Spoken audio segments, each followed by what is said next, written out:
All right, haves and have not fans. This was the penultimate episode, episode 7 of season 9, Trouble Man. And if you saw my live, a couple of things on that. I noticed some people were talking about the glaring light.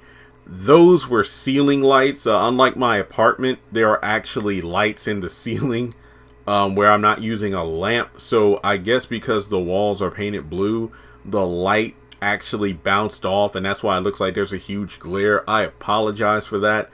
I don't really know what I can do. Maybe put up like a blanket or something. I don't know. Like I said, I'm still getting used to this thing being at home. Different resources, lack of resources there is. So I'm just happy I'm able to do lives. Some people are saying they were able to see me clearly. Other people said it was blurry. Like I said, I apologize, but at least you can hear my voice, so I was able to get my points on the episode across. But let me just say, while this episode had a strong, I want to say it had a strong, like, 10-minute start. I was sitting in the living room with my mom, like, this has been the best episode out of this batch of 8 so far. Now, if it can keep going strong, it would actually get me pumped for the grand finale next week. I'm like, you know what, Tyler Perry, all bets are off. That's what I'm talking about. The first scene was great. From seeing so many and I told y'all, I did that video. I'm like, we're all here to destroy you. What does that mean? And it had all those various characters pop up. We had 5 total. It was Quincy Jr., Quincy, Warlock, Erica, and Oscar. I freaking called it. I wish Amanda would have popped up though. I'll do a separate video breaking down their dialogue, because really that entire scene was them kind of, you know, we're seeing flashbacks to their character, but also hearing some of their quotes. But even though I'm wondering, like, okay, Candace is seeing these memories, but how would she know about the things she wasn't there for? Because some of those scenes, like with Erica and Quincy, for example, those occurred when she wasn't even around. So it was kind of like, what? But in any case, they basically saying you deserve to. Erica was like, you deserve to die, bitch. Mommy, I haven't seen you in so long. My mom was like, see, that's a sign Candace is going to die, because her son was like, I haven't seen you in so long. But I'm like, Ma, he said that when he was in the hospital. And then Warlock was there. Oh, I want to kill you, bitch. And then Quincy, I'm like, but yeah, that was great. Like I said, I'll do an entire video on that scene because it deserves it. But this episode fell into the trap that most of the episodes of these last 8 episodes have, where the first couple minutes look promising, but then it just goes downhill, unfortunately. So, you know, the hotel scene was great.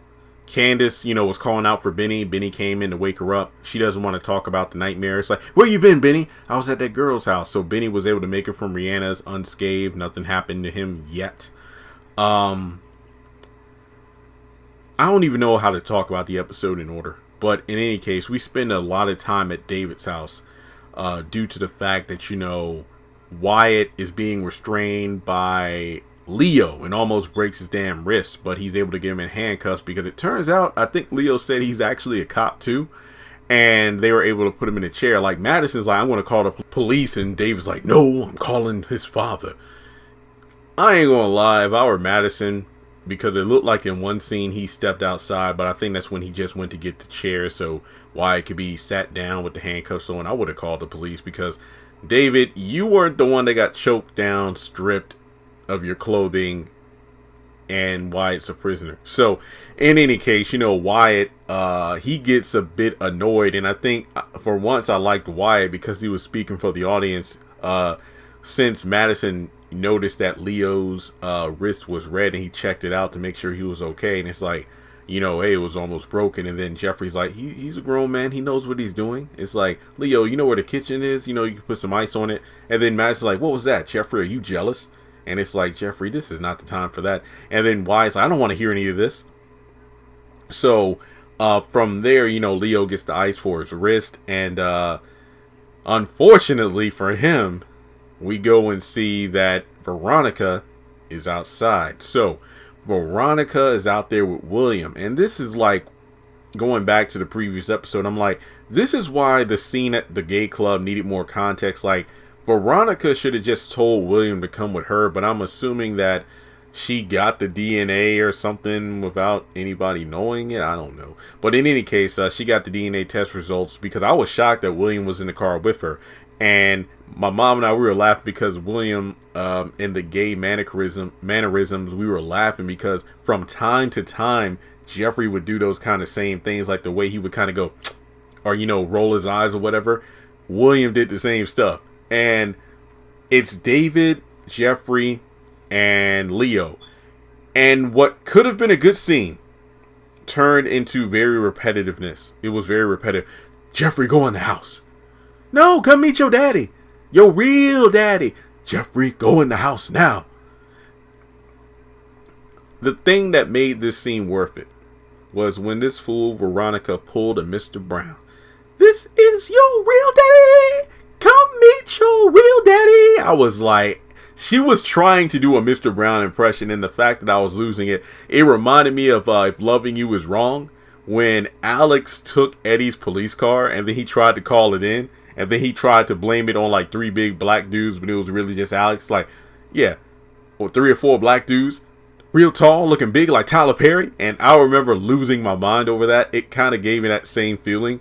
But really, to sum this up, Veronica tries to explain to Jeffrey, William, him and him and quote unquote your father used to do business together, and who knows, they're probably a little bit more than that. Go to hell, Veronica. Maggie Day, Erica, you killed him. No, I have no idea what you're talking about. I can't die, bitch. I'm Veronica, but you can. So again, I don't want to downplay these scenes, and I know some people are in my comment section like, Jeremy, you need to stop hating on the show and be energetic, but there really isn't that much to talk about because sadly, this scene went on for a bit too long. And Jeffrey just goes back in the house, and then, from there, Veronica goes into one of her tangents. What, you don't open door for people? Get your butt in the car. If you want to ride home, you better, because even William's like, okay, Veronica, this is a bit too much. Let's not even do this. I think what really made me disappointed was the fact that William and Jeffrey said nothing to each other. Like, I mean, it's one thing to have the DNA papers, but it would have been another if William just said anything. Because to me, this entire meeting had no, meaning towards it because we don't even see Jeffrey and William interact. Perhaps in the last episode we will, but remember, Tanner comes by with that box, which is probably a bomb. But in any case, I think that this scene just went on for far too long. And Veronica got her one-liners in. Is like, work it. See, Jeffrey, that's where you got it from your daddy, but he works it better than you do. And then, of course, she tells off Madison, oh, that's his little girlfriend in there. I know he waved the first time, but I couldn't tell if he flipped her off. But in any case, Jeffrey goes back in the house. He's upset, and I love how, Wyatt is once again talking to those two about how he doesn't want to have anything to do with this. I don't want to hear this crap. David goes upstairs because the whole thing is David's trying to convince Jeffrey that this is all a lie, but it's like, well, Dad, you're talking about her saying, she wouldn't stoop this low, and then Jeffrey rightfully says, well, Dad, she's done this kind of stuff before, and I'm like, David, what exactly is stooping so low to you? I mean, she's blown people up, she's had people killed, she set stuff on fire, she tried to kill you and Erica, she sent a group of thugs into your house to shoot the place up with you and Jeffrey on the inside, yet you think faking David being your father being something that's too low for her to stoop to? Yeah, I was a bit taken aback by that. So in any case, David goes upstairs, Leo's told to keep an eye on Wyatt. Wyatt goes through the whole thing of, you're supposed to be my friend and this and that. And then I love when Jeffrey's like, this is goodbye, Wyatt. Look, I've gotten over you. You've done this all to yourself. Stop blaming me for your problems. And then him and Madison go upstairs. And this is when the episode, I'm like, no, damn it, don't do it. We spend way too much time of, Jeffrey being stressed and Madison rubbing his shoulders and him being concerned about whether or not Veronica was telling the truth because, well, William looks just like him. And the fact that he could see the results of the DNA papers right there. He must have good eyesight to see that at nighttime from a distance. And basically Madison's like, well, don't tell your dad because you said it would crush him, but go ahead and just get a DNA test without him knowing it, you and William. And then that's pretty much the scene in itself, but it just went on for too long. Then when we come back from commercial, we spend way too long at the Malone bar. This was a better scene, but again, did we really need Vinny and Mitch going back and forth about Sandy shooting Vinny? I mean, Vinny just tries to tell him, calm down, have a shot or two because your friend's about to be shot up later. Again, I hate to sound like I'm not really interested, but the only thing to take away from this scene is Vinny makes it clear if Mitch gets up and leaves out of the bar, he'll take it as standing against the family, and Mitch could be caught in the crossfire because he's not going to be able to stop this. This has to happen, even though Mitch tries to be a level-headed person about it. No, because Vinny whooped Sandy's ass, Sandy needs to prove himself to take out Vinny. And there was a good point brought up about how you hate black people because Vinny never wanted Sandy to date Rihanna. And then apparently Mama Rose was warming up to it because even Mitch is like, well, they aren't together. Like, what's going on here? And then Sandy's like, he comes in, he tries to, Mitch tries to stop him, but, Vinny puts a stop to that, and Sandy's pissed off because he's beaten. But the thing is, he tries to say, well, you should have seen what I did to Vinny. And then Mitch is like, he calls bull crap on it because he Vinny whooped his ass. And he talks about Rihanna isn't even yours. And it's like, what? You went out with her? She's half black. So again, it's one of those situations where, if she has a nice ass and whatnot, she's not all bad. But remember, he tried to flirt with Candace at one point. No. He didn't flirt with her, but after Candace left, and then, wait, that's the one who was with the president-elect? Damn, she bad. But, essentially, Vinny tried to chew out Sandy because I was saying the same thing. Like, what is Sandy still there for? But apparently he's waiting for Sal. And I was like, well, didn't Vinny tell you to do it yourself? Because Vinny gave him a gun. So I was under the impression that Sandy had to go out on his own and do this as opposed to getting Sal and the boys. I don't know what's going on. I mean, maybe Sal was looking up the location. I don't know, but either way, this is just a long, drawn-out scene where Vinny was barking orders and Mitch can't do a damn thing. He even took his phone away. Okay, let me look at the notes real quick, because to be honest, I covered a bulk of the episode already. So after Veronica gets home, she sits down, kind of rubs one of her feet because they're sore. Laura comes in with a drink for her and basically tells her that, hey, the dresses that you requested, they'll be ready by 4 o'clock tomorrow for pickup. You got a guest name of Mr. Marco, so she brings him in. Marco says the job's done. Veronica, looks over him, the fact that the guy was a worthy opponent, and he wants his money now. Remember, it was $15,000, and Veronica's like, there'll be somebody here within the hour with your money, but he's like, no, I want the money now. So she goes upstairs with her drink and purse, saying, wait, and I'll come down and bring it to you. Now, to be honest, I was thinking the same thing about somebody's going to bring it to you in an hour. I'm thinking, what about a few episodes ago where Veronica had a bed full of cash when Samuel came over? Like, you're telling me you don't have $15K right there? So, and I'm also like, okay, so I guess it doesn't matter. Remember when Veronica beat the hell out of Hannah beat the hell out of Veronica? And she got on the phone and said, come by with the paper so I can sign it, taking away everything from Veronica. I guess that just never happened because I'm just sitting here the whole time thinking, shouldn't Veronica have everything taken away from her by now? What's going on? So I'm thinking to myself, this could be a setup because remember, Akil and Marco had an agreement. Okay, you tell Veronica that you killed me, get your money. Then I'll kill her and get my money from Jim and we both walk away and we're good to go. And something to remember is that Laura's still walking around in Veronica's clothing, from the hair to the shoes, looking like her. And that's going to be something that plays a factor in the next preview, and I'll do a separate video on that. But in any case, Diamond Castile is brought into the jail cell with Catherine. Catherine's like, I'm not supposed to have a cellmate or whatever. And I'm thinking to myself, Catherine, whatever you do not say your last name. So, in any case, she says it to one of the guards saying, look it up. You should know I'm not supposed to have a cellmate.